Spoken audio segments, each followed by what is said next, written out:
Assalamualaikum warahmatullahi wabarakatuh.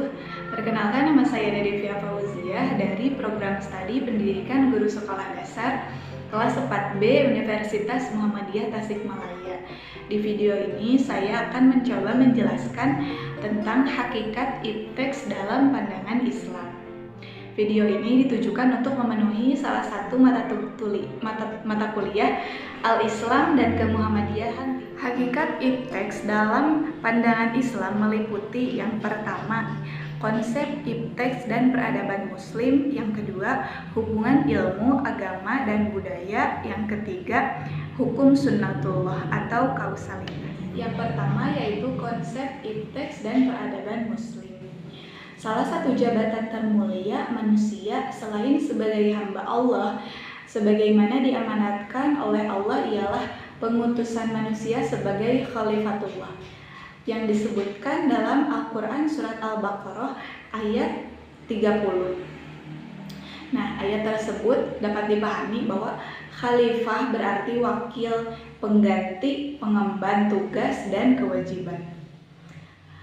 Manusia sebagai khalifah Allah diberikan amanah dalam dua hal penting.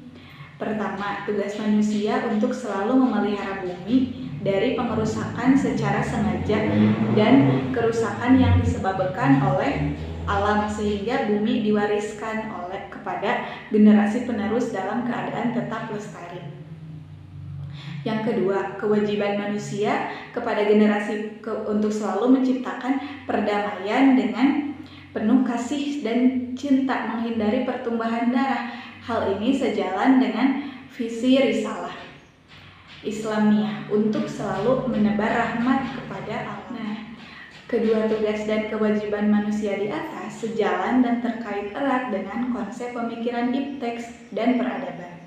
Tugas manusia untuk menjaga, merawat, dan memelihara bumi dari berbagai macam pengerusakan yang dilakukan oleh manusia yang tak bertanggung jawab. Dengan melakukan eksploitasi berlebihan dapat mengancam keselamatan umat manusia. Islam merupakan agama yang sangat menjunjung tinggi ilmu pengetahuan. Banyak disebutkan dalam Al-Quran dan ayat-ayat yang menganjurkan manusia untuk senantiasa mencari ilmu. Allah senantiasa meninggikan derajat orang-orang yang berilmu, sebagaimana yang telah dijelaskan dalam Quran surat Al-Mujadalah ayat 11, yang artinya, hai orang-orang beriman, apabila kamu dikatakan kepadamu, berlapang-lapanglah dalam majelis, maka lapangkanlah, niscaya Allah akan memberi kelapangan untukmu.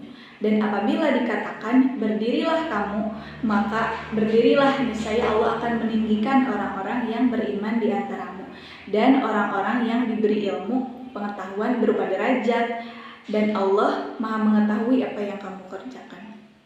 Nah, yang terpenting adalah ilmu. Ilmu itu tujuannya tidak boleh keluar dari nilai-nilai Islami yang sudah pasti nilai-nilai tersebut membawa kepada kemaslahatan manusia. Seluruh ilmu, baik ilmu teknologi maupun ilmu kealaman, merupakan alat untuk mendekatkan diri kepada Allah, dan selama memerankan peranan ini, maka ilmu itu suci. Nah, penjelasan yang kedua yaitu hubungan ilmu, agama, dan budaya. Sebelum ke hubungannya, saya akan menjelaskan pengertiannya dulu. Yang pertama yaitu ilmu atau science, termasuk pengetahuan atau knowledge. Yang dimaksud dengan ilmu adalah pengetahuan yang diperoleh dengan cara tertentu yang dinamakan metode ilmiah. Nah, pengertian pengetahuan lebih luas daripada ilmu. Pengetahuan adalah produk dari pemikiran. Sedangkan kata agama berasal dari bahasa Sanskerta, dari kata a yang berarti tidak dan gama berarti kacau. Kedua kata itu jika dihubungkan berarti sesuatu yang tidak kacau. Jadi, fungsi agama dalam pengertian ini adalah memelihara integritas dari seseorang atau sekelompok orang agar hubungannya dengan Tuhan, sesamanya, dan alam sekitarnya tidak kacau. Nah, sedangkan budaya, yaitu budaya di dalam Kamus Besar Bahasa Indonesia disebutkan bahwa budaya adalah pikiran, akal budi, adat istiadat. Sedangkan kebudayaan adalah hasil kegiatan dan penciptaan batin atau akal budi manusia seperti kepercayaan, kesenian, dan adat istiadat. Nah, ahli sosiologi juga mengartikan kebudayaan dengan keseluruhan kecakapan yang meliputi adat, akhlak, kesenian, ilmu, dan lain-lain. Sedangkan ahli sejarah mengartikan kebudayaan sebagai warisan atau tradisi. Bahkan ahli antropologi melihat kebudayaan sebagai tata hidup, way of life, dan kelakuan. Nah, hubungan antara ilmu dengan agama dan ilmu dengan budaya adalah walaupun daerah agama dan daerah ilmu nyata terpisah satu sama lain, namun antara keduanya itu terdapat hubungan yang erat. Walaupun agama yang menetapkan tujuan, namun agama juga tetap belajar dari ilmu dalam arti yang seluas-luasnya. Alat-alat apa yang dapat membantu mencapai tujuan yang telah ditetapkan. Akan tetapi ilmu hanya dapat diciptakan oleh seseorang yang jiwanya penuh dengan keinginan untuk mencapai kebenaran dan pengertian. Itu menurut Endang Syaifuddin Ansari. Nah, seperti halnya kebudayaan, agama sangat menekankan makna dan signifikasi sebuah tindakan. Karena itu sesungguhnya terdapat hubungan yang sangat erat antara kebudayaan dan agama. Bahkan sulit dipahami kalau perkembangan setelah kebudayaan dilepaskan dari pengaruh agama. Sesungguhnya tidak ada satupun kebudayaan yang dilepaskan dari pengaruh agama. Nah, tidak ada satupun kebudayaan yang seluruhnya didasarkan pada agama.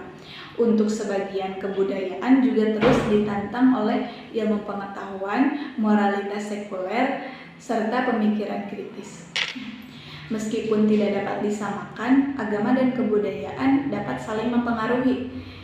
Agama mempengaruhi sistem kepercayaan serta praktik-praktik kehidupan.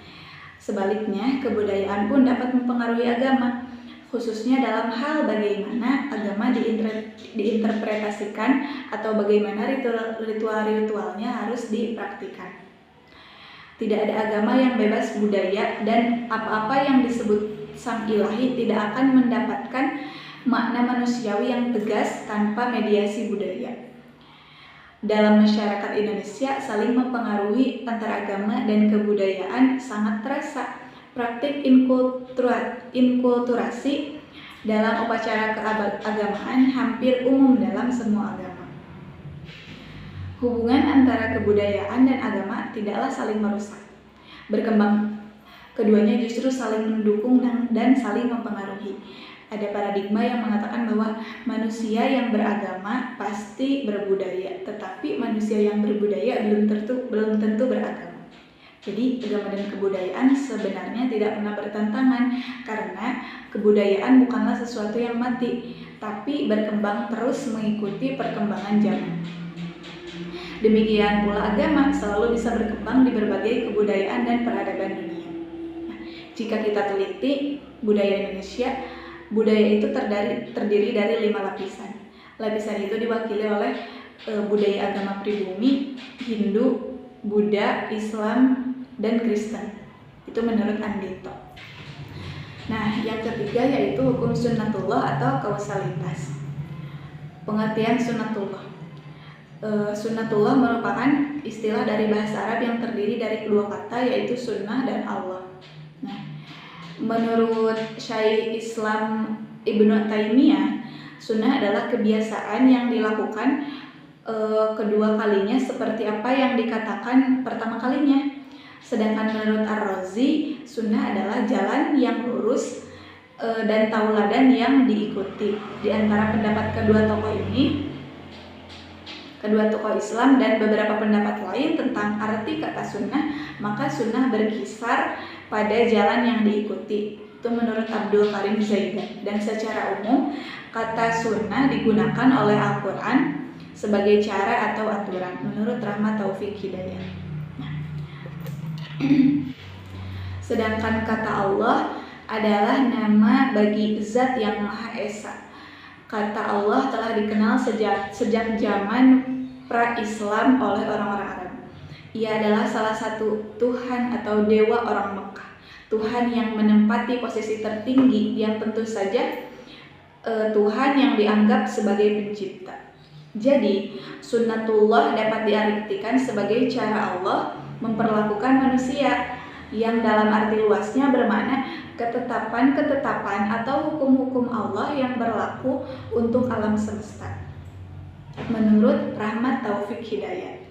Sedangkan di antara beberapa pengertian secara terminologis adalah bahwa sunnatullah sebagai jalan yang dilalui dalam perlakuan Allah terhadap manusia sesuai dengan tingkah laku, perbuatan dan sikapnya terhadap syariat Allah dan nabinya, dengan segala implikasi nilai akhir di dunia dan di akhirat.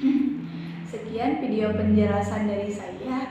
Mohon maaf apabila ada kekurangan. Wassalamualaikum warahmatullahi wabarakatuh.